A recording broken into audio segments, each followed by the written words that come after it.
నమస్తే అండి. నమస్తే బాబు. మరి కొన్ని రోజుల్లో ఎలక్షన్స్ వస్తున్నాయి. ఆంధ్రాకి సీఎంగా జగన్ గారు గెలిస్తే బాగుంటుందా? చంద్రబాబు గెలిస్తే బాగుంటుందా? నేను రీసెంట్గా ఇక్కడ వైజాగ్ వచ్చేసాను సార్. కొత్తూరు మాది. ఇక్కడ ఇల్లు కట్టుకుంటున్నాం. నేను వచ్చిన తర్వాత ఇక్కడ మా పబ్లిక్కి కనుక్కొని నేను పల్సు తెలుసుకోవాలనుకున్నాను ఈ ఎలక్షన్స్ కోసం. They are happy with the running government. They are happy with the schemes implemented by the government. నాకు చాలా నచ్చాయి. అంటే అందరూ కూడా they are happy with the schemes.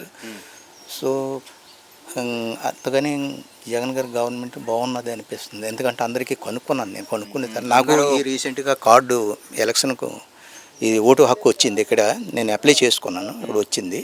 అందుకోసమే నేను అందరికీ అనకాపల్లి మాది. రాయగఢ పనిచేసేవాడిని నేను. ఈ రీసెంట్గా వచ్చేసి ఇక్కడ ఇల్లు కట్టుకున్నాం. అందుకని ఈ రోడ్ కార్డు అప్లై చేసుకుంటే వచ్చింది. నాకు రేషన్ కార్డు కూడా ఇక్కడ వచ్చింది.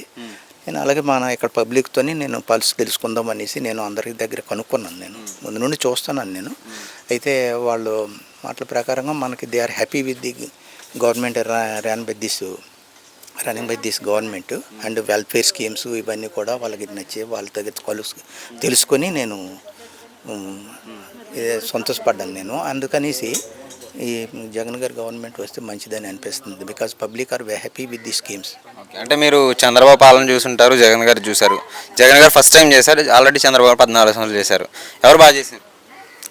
నేను ఈ జగన్ గారు స్కీమ్స్ చాలా బాగున్నాయి. పేదవారికి బాగా హెల్ప్ఫుల్గా ఉన్నాయి. సచివాలయాలు కానీ వాలంటీర్స్ని తీసుకొచ్చారు కదా, ఎలా అనిపించింది? అవి కూడా చాలా బాగున్నాయి. And the pension scheme Jagan garu implement చేశారే, the for the old people. That is very nice, excellent అనమాట. Number 1 that is very good, excellent. Schools ఎలా ఉన్నాయండి అప్పటికి ఇప్పటికి? స్కూల్స్ కూడా బాగున్నాయి, బాగా డెవలప్ అయ్యాయి. That is very nice.